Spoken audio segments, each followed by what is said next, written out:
Saya sangat bersyukur karena di waktu saya masuk dalam kondisi yang sangat parah waktu itu, saya sudah sempat doa penyerahan diri. Kalau memang Tuhan mau mengambil, mudahkanlah.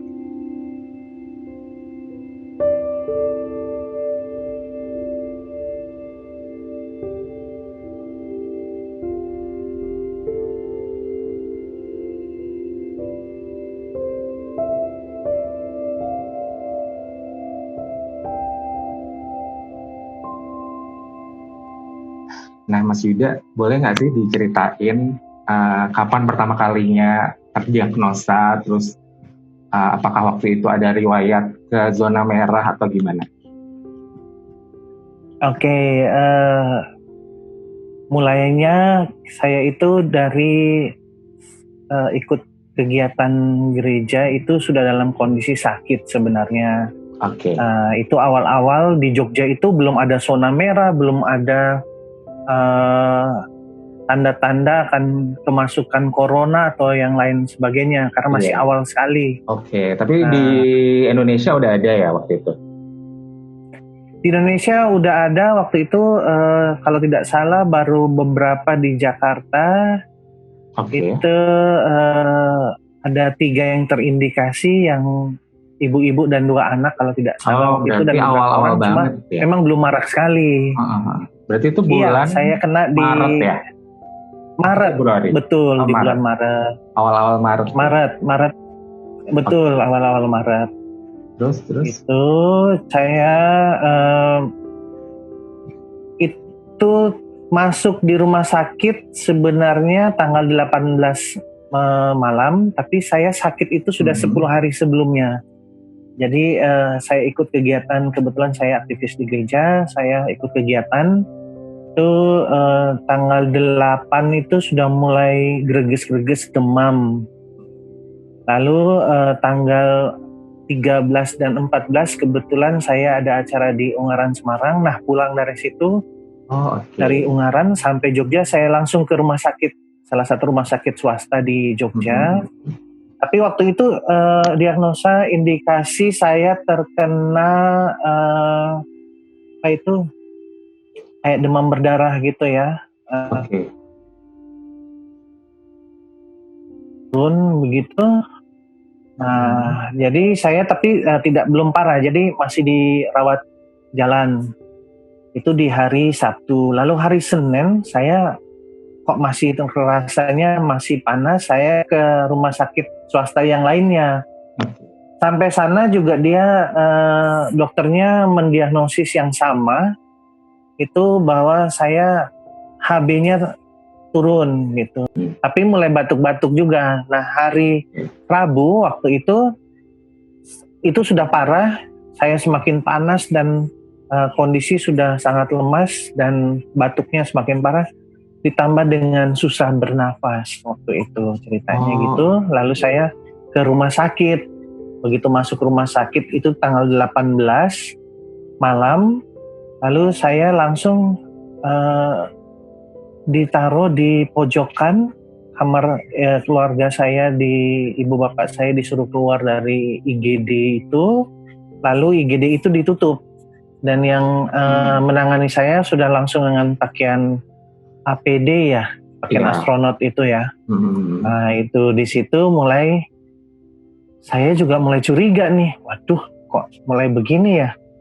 Lalu ketika di ronsen, baru di ronsen itu belum di swab, belum di rapid, sudah dokter sudah vonis diagnosisnya adalah pneumonia COVID-19 begitu. Oke. Jadi emang waktu pertama ke rumah sakit belum langsung swab test atau rapid test gitu ya. Jadi banyak tahapan tes yang dilaluin dan baru didiagnosis yang terakhir ini ya gitu. Iya, karena awal diagnosis kan diperkirakan saya terkena pneumonia, lalu waktu itu mau dirujuk ke rumah sakit pemerintah karena saya ke rumah sakit swasta. Tapi kebetulan rumah sakit pemerintah yang ditunjuk waktu itu Semuanya full.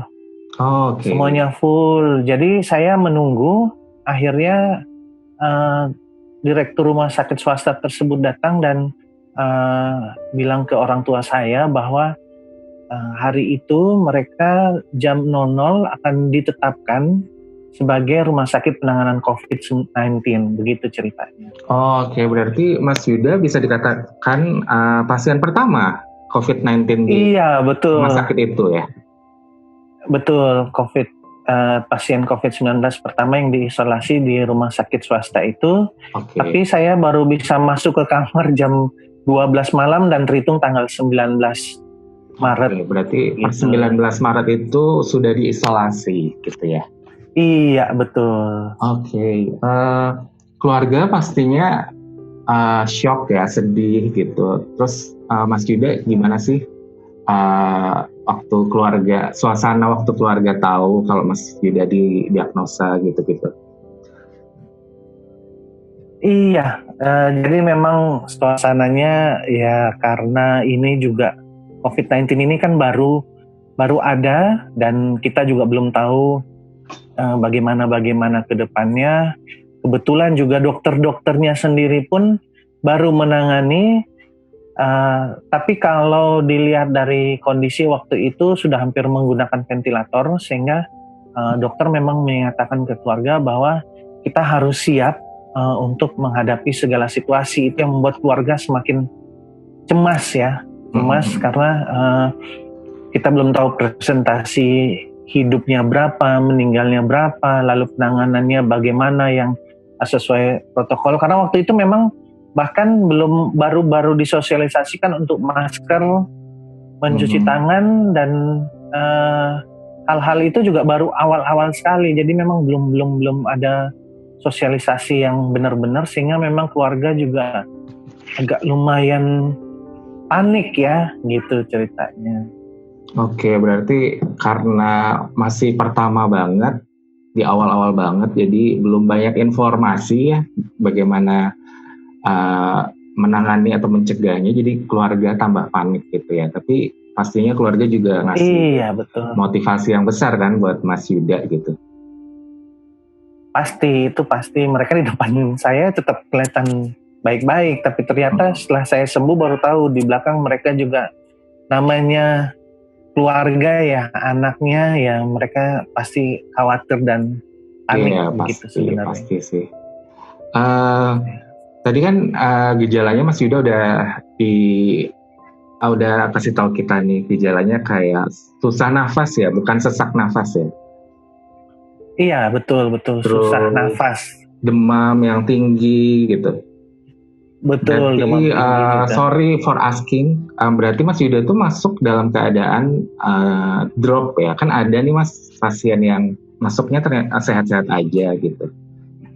Iya, betul. Karena baru belakangan kita tahu ada OTG, orang tanpa gejala. Iya. Kalau awal-awal dulu memang karena kita benar-benar belum tahu seperti apa, masuknya dalam kondisi drop sekali. Waktu itu saya benar-benar berusaha untuk bernapas supaya terus terang tidak dipasang ventilator. Jadi saya berusaha tetap sadar, tetap walaupun badan sudah drop sekali ya, itu menggeser badan itu sudah, jangankan menggerakkan, menggeser sedikit itu sudah sangat sakit sekali ceritanya.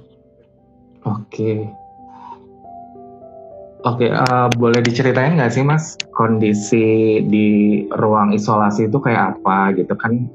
Kalau yang kita lihat di berita sih, kalau aku pernah lihat punya Andrea Dian yang artis terkena COVID itu, mereka kayak satu ruangan besar terus banyak bed-bednya gitu. Kalau Mas Yuda sendiri waktu di awal-awal gimana?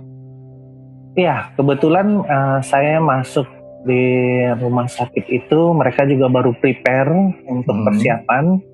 Tapi memang saya masuk di kamar sendirian. Di situ cuma ada tempat tidur, lalu wastafel, AC, dan oksigen ya. Tidak ada TV, tapi juga saya masih bisa membawa handphone untungnya, dan masih bisa ditunggui oleh keluarga. Oke. Awal-awal itu kebetulan ibu dan bapak memang masih bisa menunggui, cuma memang tidak di dalam kamar saya tapi di luar gitu Oh, di ceritanya. luar. Saya sendiri dalam ruangan itu begitu, di ruang isolasi yang kebetulan Mhm. dulu ruangan itu adalah ruangan untuk praktek dokter. Jadi diubah untuk menjadi kamar isolasi yang per kamarnya adalah satu orang. Jadi ada yang saya juga lihat beberapa rumah sakit yang bisa berdua, ada yang berempat gitu. Kalau saya sendirian. Berarti rumah sakit ini tuh ditunjuk sebagai rumah sakit rujukan setelah Mas Yuda masuk. Terus mereka baru prepare gitu ya? Memang saya mendapat kabar dari orang-orang di rumah sakit itu, dari adminnya, bahwa memang waktu itu rumah sakit yang ditunjuk adalah rumah sakit pemerintah untuk penanganan COVID-19. Cuma karena kondisi penuh, mereka berharap mereka dapat tetap melayani pasien yang datang tanpa harus terlantar kalau rumah sakit yang pemerintah full. Jadi akhirnya mereka meminta itu dan mempersiapkan dalam waktu singkat. Tapi saya lihat memang kesiapan dari rumah sakit swasta salah satu yang terbesar di Jogja itu sangat baik sekali karena mereka memang karena rumah sakit Katolik juga ya, jadi memang benar-benar semuanya serba dipersiapkan dengan sangat baik sekali. Oke. Berarti Mas Yuda sendiri ya di awal itu. Setelah itu apakah ada pasien lain yang masuk atau sampai keluar Mas Yuda tetap sendiri? Iya, jadi sebelum masuk ke ruang isolasi, karena kita menunggu jam 00, kebetulan saya ke rumah sakit sekitar jam 7, jam 8 malam, sehingga saya ditaruh dulu di ruang transit sebelum naik ke ruang isolasi. Nah, di ruang transit itu benar-benar sendiri, lalu pada jam 12 tepat saya dimasukkan ke kamar isolasi. Sekitar 2 jam kemudian itu mulai ada pasien yang mulai berdatangan ke rumah sakit, sehingga dalam waktu 1 malam atau 2 malam kamar-kamar isolasi di sana sudah penuh. Kebetulan juga memang kamar-kamar yang lain memang lagi dipersiapkan, jadi memang belum semuanya bisa beroperasi. Itu ceritanya. Jadi gimana sih Mas, selama isolasi kan masih bisa pegang handphone ya, terus gimana sih kondisinya di sana gitu? Iya, awal-awal itu saya karena dalam kondisi drop ya, walaupun handphone ada cuma kan tidak bisa saya mainkan atau saya pegang, atau jadi benar-benar konsentrasi selama hampir sekitar 10 harian pertama itu konsentrasi di penyembuhan gitu. Karena saya total perawatan 26 hari, sehingga 10 hari pertama itu mungkin lebih fokus ke penyembuhan dulu. Jadi akhirnya sampai sekarang juga saya akhirnya malas nonton TV gitu. Iya, betul. Oh, berarti 10 hari pertama itu Mas Yuda dalam kondisi penyembuhan, terus setelah 10 hari itu baru lumayan normal gitu ya di sana. Iya, betul. Aktivitas, betul. Bisa jalan-jalan gitu. Iya, karena memang 10 hari pertama karena saya tergantung dengan oksigen, sehingga kalau turun walaupun ke kamar mandi harus pakai kursi roda dan juga oksigen. Itu bahkan membawa tabung oksigen portable yang kecil itu untuk ke kamar mandi gitu ceritanya. Oke. Tapi masih bisa jalan-jalan gitu ya di sekeliling kamar gitu kan. Iya, kalau 10 hari belakangan kita memang lepas infus supaya terbiasa dengan tidak memakai infus. Dan paru-parunya supaya berjalan normal. Nah, itu ya di seputaran tempat tidur saja atau memang cuma keluar ke kamar mandi. Gitu. Emang disarankan dokter ya untuk tetap banyak bergerak gitu ya? Iya, betul. Karena mengembalikan fungsi paru-paru yang memang saya juga sampai keluar, kadang-kadang sampai sekarang pun kalau salah duduk atau tidur juga salah juga rasanya sesak gitu. Oke. Memang masih kerasa sampai sekarang. Terus selama isolasi itu perawatannya apa aja sih Mas? Kayak dikasih obat setiap hari, suntikan atau apa? Iya, jadi kalau untuk suntikan itu biasanya pakai suntikan tabung besar, cuma dia lewat infus ya, lewat lubang yang diinfus. Kalau untuk infus sendiri, saya kalau tidak salah ada 4 macam infus yang masuk, mulai dari antibiotik, mulai dari vitamin, mulai dari mungkin makanan tambahan. Lalu kalau obat sendiri itu, kalau pagi saya mengkonsumsi 7,5 tablet, kalau siang itu 3 tablet, kalau malam itu 9,5 tablet. Itu dari awal, mulai hari-hari ke sekian baru mulai dikurangi perlahan-lahan sampai pulang gitu. Jadi emang banyak banget ya rangkaian obat dan perawatannya ya. Iya betul, karena selain kita mengobati COVID-nya juga kan harus menaikkan imun dan antibodi kita juga harus naikkan. Lalu ada penyakit bawaan, nah itu juga mereka obati sekali. Terus ada cerita unik nggak sih Mas selama isolasi? Misalnya kayak apa, kangen lihat matahari atau kangen makanan rumah atau gimana? Kalau saya itu yang awal-awal unik ya sampai sekarang juga, karena saya dilayani oleh dokter dan suster yang memakai baju astronot alias APD itu, terus terang saya sampai sekarang tidak tahu malaikat tanpa sayap yang merawat saya gitu. Sehingga karena sama semua ya tampilan. Iya betul, saya paling cuma hafal dari suaranya dan tampilan visualnya. Jadi ada yang tinggi, ada yang pendek, ada yang besar, ada yang kecil. Nah, paling cuma itu selama 26 hari gitu ceritanya. Dan ngomongin tenaga medis nih Mas, kan sekarang nih perjuangan mereka, terus kayak pengorbanan mereka nih lagi dibicarakan banget nih, lagi disorot banget sama media, sama sosial media.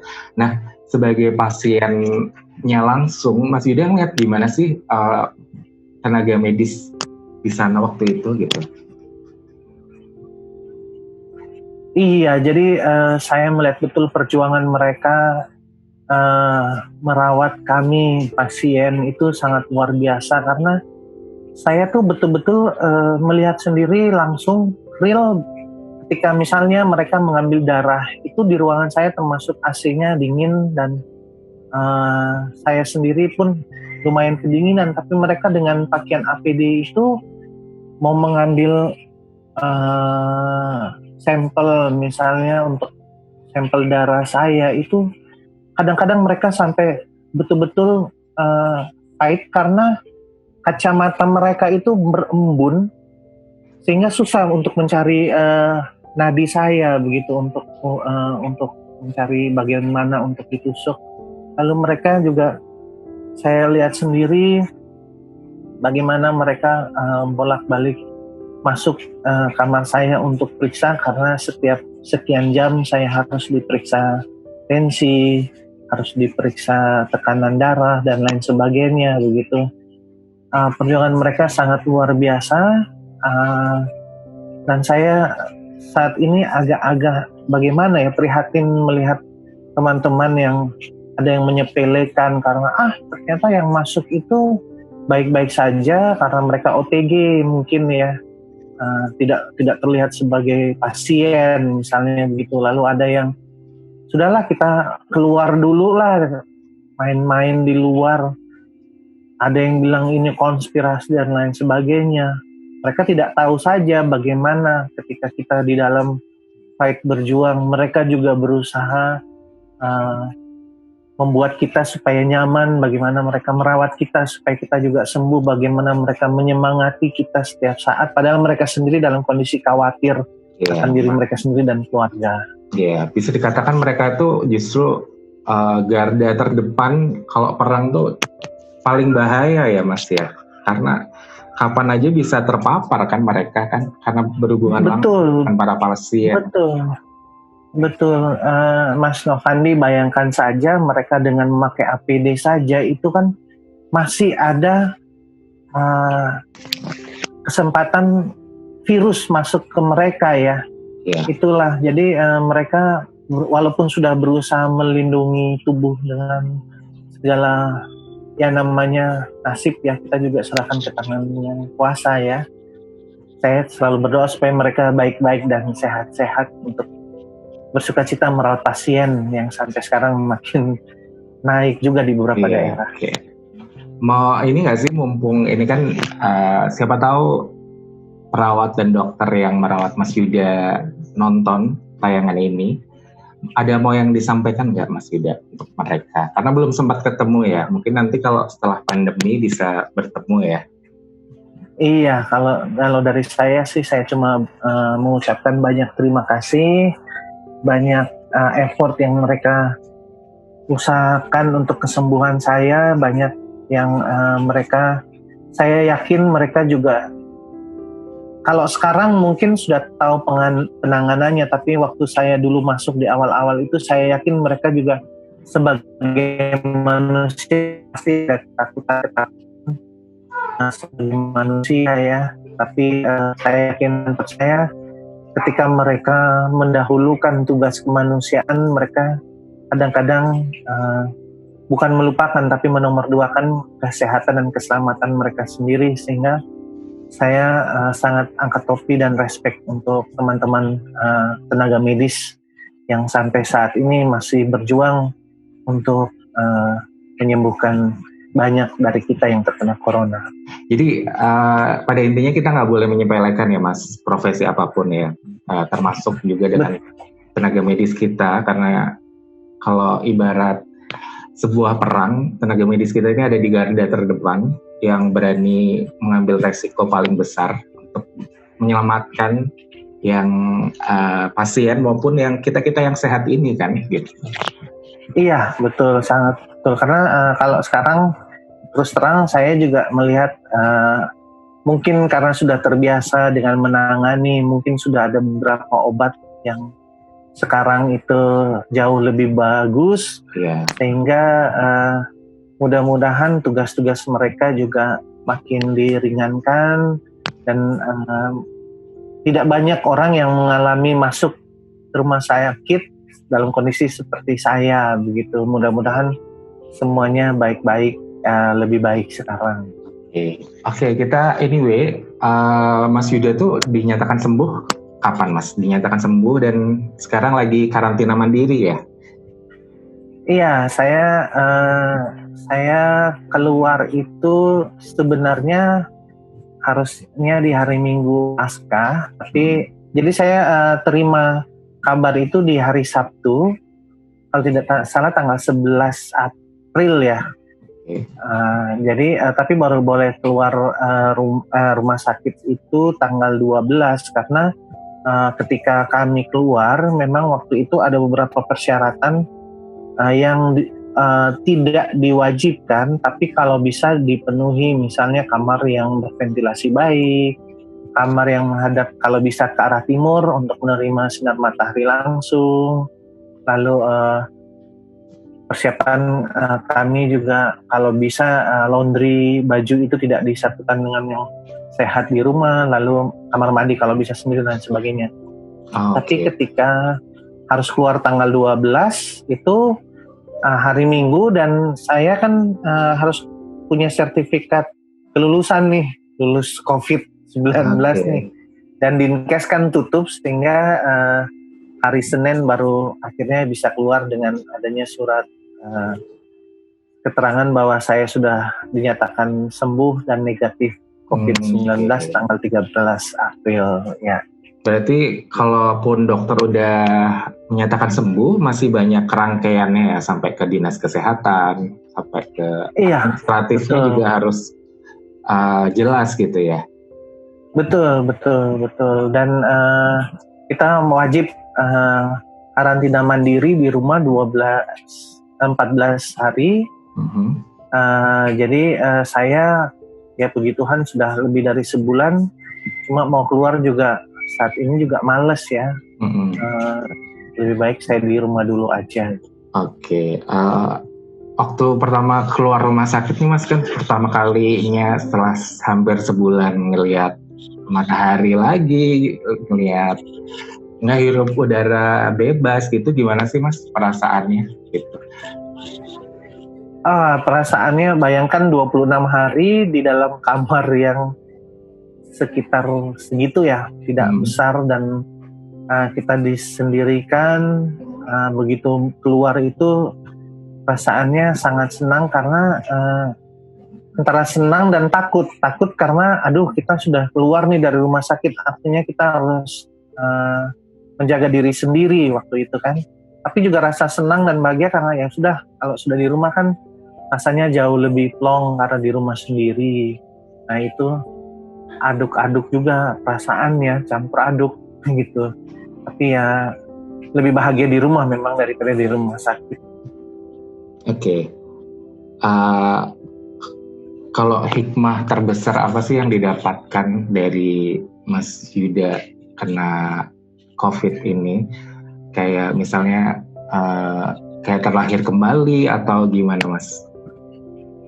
Kalau hikmat yang saya dapat, saya sangat bersyukur karena di waktu saya masuk dalam kondisi yang sangat parah waktu itu, saya sudah sempat doa penyerahan diri, kalau memang Tuhan mau mengambil,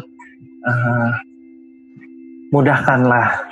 Tapi kalau memang Tuhan masih memperbolehkan saya sembuh, biarlah saya berkarya untuk paling tidak untuk sekitar saya dulu. Nah, di situ saya bersyukur mendapat anugerah, istilahnya bisa melanjutkan hidup, mendapatkan satu anugerah baru gitu. Nah itu yang hikmat yang bisa saya dapat. Lalu saya benar-benar bisa melihat perjuangan teman-teman tenaga medis di sana, mereka bagaimana mereka fight supaya saya bisa survive dan bisa sembuh. Juga dukungan dari keluarga, dari orang tua, dari teman-teman yang memang awal-awal saya tidak memberitahu karena kondisi awal saya masuk beda dengan OTG yang sekarang masuknya dalam kondisi baik-baik. Kalau dulu saya masuk dalam kondisi yang sudah sangat parah, hampir pakai ventilator. Nah,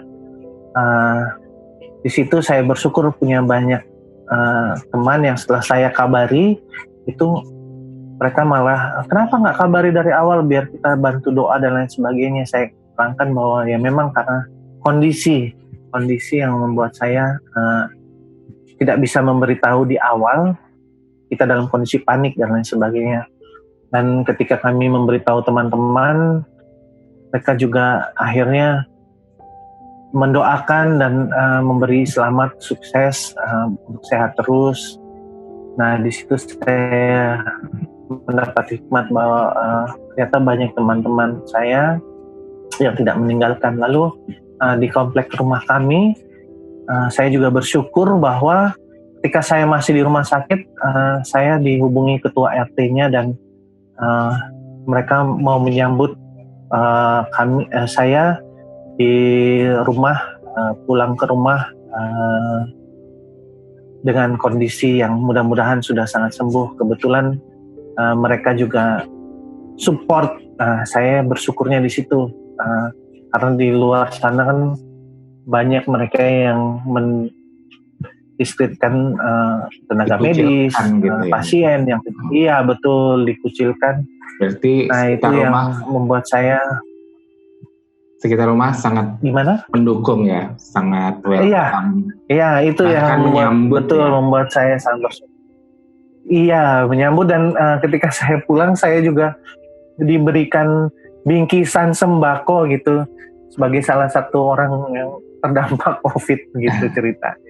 Selain perawatan dari tenaga medis dan para dokter yang sangat luar biasa, menurut Mas Yuda sebagai survivor COVID-19 ini, apa sih yang bikin cepat sembuh gitu? Yang pertama adalah dukungan keluarga, itu sudah pasti. Yang kedua adalah doa dari teman-teman dan pendeta-pendeta yang tahu kalau saya sakit, itu juga sangat membantu. Dan tenaga medis yang sudah bilang bahwa Mas ikuti saja perawatan di sini, mudah-mudahan semuanya dapat berjalan lancar dan Masnya boleh sembuh.